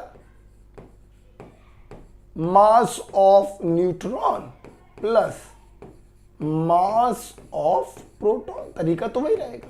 अब देखना, इलेक्ट्रॉन एटॉमिक मास में इंक्लूड नहीं होता, वो इग्नोरेबल है, छोड़ देते हैं उसको। कितने न्यूट्रॉन है? 12 में से 6 गया, 6। अब सुनना, हमने न्यूट्रॉन की मास को डबल कर दिया। पहले अगर 1 एएमयू था तो अब 2 एएमयू हो गया, प्लस कितने प्रोटॉन है? 6। प्रोटॉन का मास जो 1 एएमयू होता है हमने हाफ कर दिया, तो 1/2 एएमयू हो गया। तो बच्चों बाद का एटॉमिक मास कितना आया? 6 2 12, 12 और 3 15। एएमयू लिखने को आप यहां पर एएमयू लिख सकते हैं, कोई दिक्कत नहीं है, आप लिख दीजिए, कोई प्रॉब्लम नहीं। अब उन्होंने पूछा परसेंटेज इंक्रीज। बच्चों तो परसेंटेज इंक्रीज कैसे निकालेंगे? पहले 12 था, अब 15 हो गया, तो इंक्रीमेंट कितने का हुआ? इंक्रीमेंट हुआ 15 माइनस 12 का, ये तो आ गया इंक्रीमेंट। 3 यूनिट का इंक्रीमेंट हुआ। जब भी बच्चों परसेंटेज निकालते हैं तो इनिशियल वैल्यू से डिवाइड कर देते हैं। इनिशियल वैल्यू है 12 और परसेंटेज में बदलने के लिए 100 से मल्टीप्लाई करते हैं। तो परसेंटेज इंक्रीमेंट कितना आ गया? 3, 15 में तो 12 गया, 3 चौको 12 और 4 से ये कटेगा 25, तो परसेंटेज इंक्रीमेंट आ गया 25%। This is your answer. Okay, बात समझ में आ रही? ठीक, हाइपोथेटिकल क्वेश्चन इन्होंने बनाया था कि न्यूट्रॉन के मास को डबल किया है, प्रोटॉन के मास को हाफ किया। ध्यान रखिए बच्चों, इलेक्ट्रॉनों का मास एटम के मास में काउंट नहीं होता है, बहुत छोटा होता है, इसीलिए इलेक्ट्रॉन का मास हम 0 कर देते हैं, 0 एएमयू। बात नंबर 2, आप एएमयू वाले इनके मास को रखो तो भी आंसर वही आएगा। यहां पे 1.67 इंटू 10 की पावर -27 किलोग्राम करते तो भी परसेंटेज इंक्रीमेंट 25% ही आता। हां, अगर आपने 1 रखा है, एएमयू में रखा है, तो ये एटॉमिक मास आपका एएमयू में आया। अगर 1.67 इंटू 10 की पावर -27 किलोग्राम रखते तो यहां पे आंसर किलोग्राम में आता। सॉल्व करने के बाद आंसर तब भी कितना आता? 25%। ओके, तो मेरे ख्याल से आपको ये वाला सवाल क्लियर हो गया होगा। स्क्रीनशॉट ले लीजिएगा, जगह नहीं है, मुझे वो वाला सवाल सॉल्व करना है। करें? चल, एनसीईआरटी का क्वेश्चन है बच्चों, ये वाला, ये एनसीईआरटी का सवाल है। आई, मैं इसको रब करना चाहूंगा बेटा। देखिए क्वेश्चन क्या है। ये क्वेश्चन बस जिसने लाइन समझ ली उसको आ गया। एन यूनिवेलेंट मतलब 1 यूनिट, एनायन मतलब नेगेटिव चार्ज। अच्छा, मान लिया ये है। अच्छा, एटॉमिक मास 37 है। चलो भाई, एटॉमिक मास मतलब मास नंबर ऊपर लिखते हैं, वो यहां पे लिखो या यहां पे लिखो, उससे कोई फर्क नहीं पड़ता, क्योंकि यहां पे चार्ज लिखा है तो मैंने यहां पे लिख दिया। अच्छा, पजेस, आप सुनना, पजेस 11.1% मोर न्यूट्रॉन देन इलेक्ट्रॉन। समझो समझो समझो समझो समझो, छोड़ो छोड़ो छोड़ो छोड़ो। मैंने कहा राम है, गीता है, राम के पास 100 रुपए हैं। मैंने कहा गीता के पास राम से 50% ज्यादा रुपया है। तो आप बताओ गीता के पास कितना रुपया हुआ? गीता के पास 50% ज्यादा रुपया है, तो राम के पास जो रुपया है वो तो गीता के पास है ही है, और इसका 50%, तो 100 का 50% और ज्यादा है। तो गीता के पास कितना रुपया आ गया? 150 रुपया।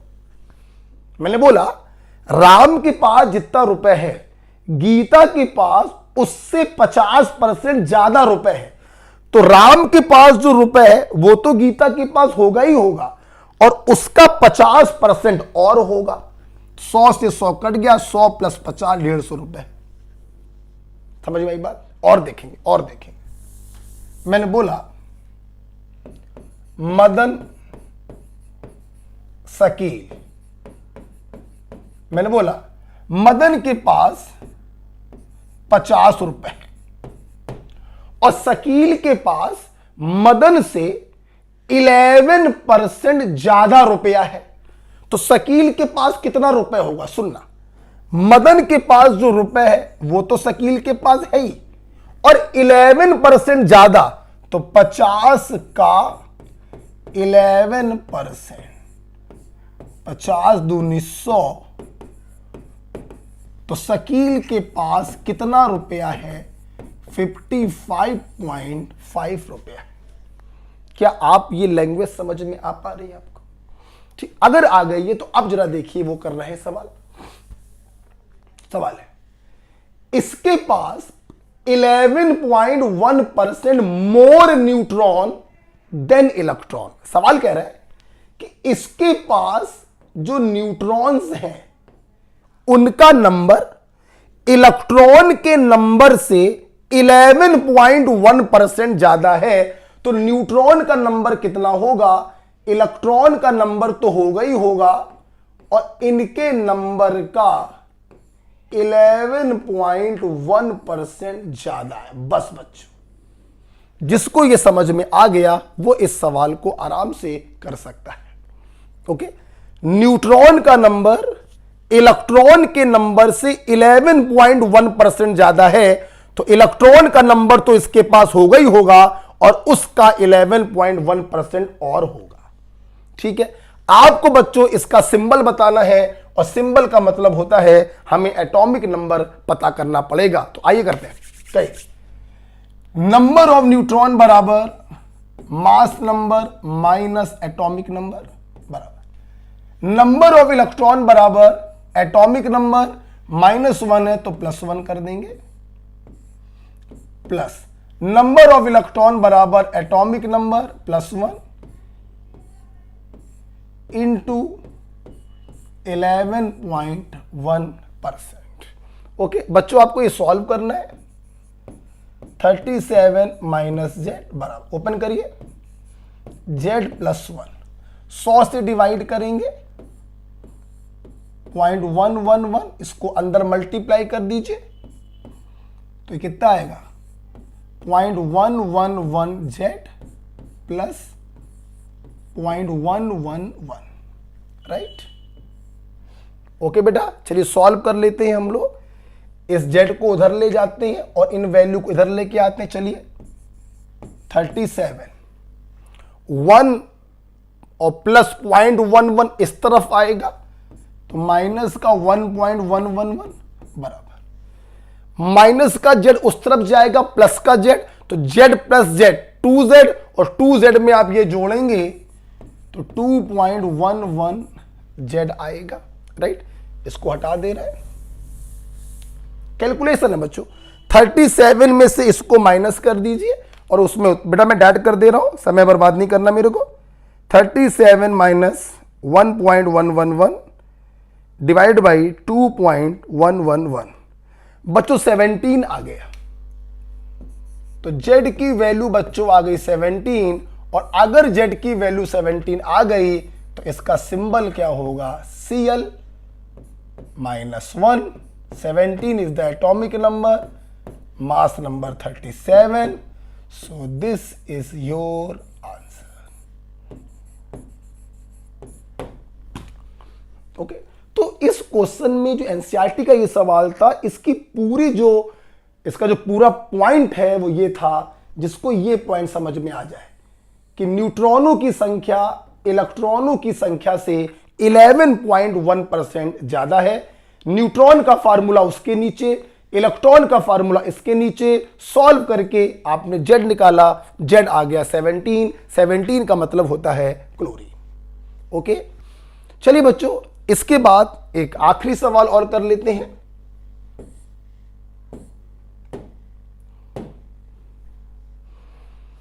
एक आखिरी सवाल, अच्छा दो आखिरी सवाल है, आइए देखते हैं सवाल क्या है। In which one of following the number of proton is greater than neutron. सुना, प्रोटॉन का नंबर न्यूट्रॉन से ज्यादा हो, अच्छा, but number of proton is less than number of electron. Number of proton is less than number of electron. सुनो बच्चों, देखना, proton और न्यूट्रॉन के रिलेशन को देखकर हम ये नहीं बता सकते कि ये न्यूट्रल होगा, कैटायन होगा या एनायन होगा, परंतु प्रोटॉन और इलेक्ट्रॉन के रिलेशन को देखकर हम पता लगा सकते हैं क्या होगा। चूंकि इलेक्ट्रॉन का नंबर ज्यादा है, मतलब निगेटिव चार्ज होगा, मतलब आंसर एनायन होगा। तो ये नहीं हो सकता, ये नहीं हो सकता, या तो आंसर ये होगा या फिर आंसर ये होगा। चलिए करके देख लेते हैं। आइए पहले OH माइनस में देखते हैं और फिर S। अब मैं करूंगा डायरेक्ट। चलिए पर सबसे पहले निकालते हैं इलेक्ट्रॉन। एक से ज्यादा लोग हैं, समेशन ऑफ एटॉमिक नंबर 8 और 1 9, -1 है तो +1 करेंगे 10। अब मैं करूंगा डायरेक्ट, राइट। प्रोटॉन सिर्फ एटॉमिक नंबर को जोड़ेंगे, 8 और 1 9, ठीक है। न्यूट्रॉन मास नंबर 16 और 1 17, माइनस एटॉमिक नंबर 8 और 1 9, तो न्यूट्रॉन कितने आ गए? 17 में से 9 को हटाएंगे 8 बचे, ठीक है। इसमें आइए इलेक्ट्रॉन, एटॉमिक नंबर 16 होता, -2 करेंगे तो +2 हो जाएगा 18। प्रोटॉन एटॉमिक नंबर के बराबर। न्यूट्रॉन, सल्फर का मास नंबर 32 होता है, एटॉमिक नंबर 16 होता है, न्यूट्रॉन कितने आ गए? 16। अब देखिए, प्रोटॉनों की संख्या न्यूट्रॉन से ज्यादा होनी चाहिए, प्रोटॉन की संख्या न्यूट्रॉन से ज्यादा है, जबकि यहां प्रोटॉन की संख्या न्यूट्रॉन के बराबर है, तो हमारा आंसर क्या होगा? OH minus. तो इस प्रकार से देखिए कैसे दिमाग लगाया। चूंकि इलेक्ट्रॉन का नंबर प्रोटॉन से ज्यादा था, मतलब ये एनायनिक स्पीसीज होगी, तो ना पहला हो सकता ना दूसरा हो सकता, या तो आंसर थर्ड होगा या फिर फोर्थ होगा। अब क्या करें, आपने नंबर निकाल कर देखे। OH माइनस में प्रोटॉन का नंबर आप देख सकते हैं न्यूट्रॉन से ज्यादा है, जबकि यहां पे प्रोटॉन का नंबर न्यूट्रॉन के बराबर है, इसलिए C is the right answer. Okay, next question है, calculate charge upon mass ratio for 1 electron. मैं अपने छात्रों को बताना चाहूंगा, चार्ज अपॉन मास रेशियो कैसे निकालेंगे। तो इलेक्ट्रॉन पे चार्ज कितना होता है? माइनस का 1.6 इंटू 10⁻⁻19 कूलम, और इलेक्ट्रॉन का मास कितना होता है? 9.1 इंटू 10⁻31 किलोग्राम। अगर इसको सॉल्व कर देंगे तो आंसर आएगा कूलम पर किलोग्राम में, और अगर आप इसको ग्राम में बदल दें तो आंसर आ जाएगा कूलम पर ग्राम में। किलोग्राम को ग्राम में बदलने के लिए 1000 से मल्टीप्लाई करते हैं, तो आप देखो बेटा, डिवाइड करेंगे तो माइनस का 1.758 10⁸ coulomb per gram. This is the answer. ध्यान रखिए, मैंने कूलाम पर ग्राम में निकाला। अगर आपको कूलाम पर किलोग्राम में निकालना होता तो इसको नहीं करते, इसमें आ जाता। ठीक है, this is your answer. Coulomb पर ग्राम में निकाला है मैंने। अच्छा, ये सवाल कराने का बच्चों रीजन ये था कि मैं आपको ये भी बताना चाहता था कि charge to mass ratio calculated by J Thomson. J Thomson ने चार्ज और मास का रेशियो निकाला था, और मैं आपको बताना चाहूंगा कि फॉर इलेक्ट्रॉन के लिए charge to mass ratio is universal constant. ये 2 पॉइंट मैं आपको बताना चाहता था, इसीलिए मैंने ये क्वेश्चन आपको कराया।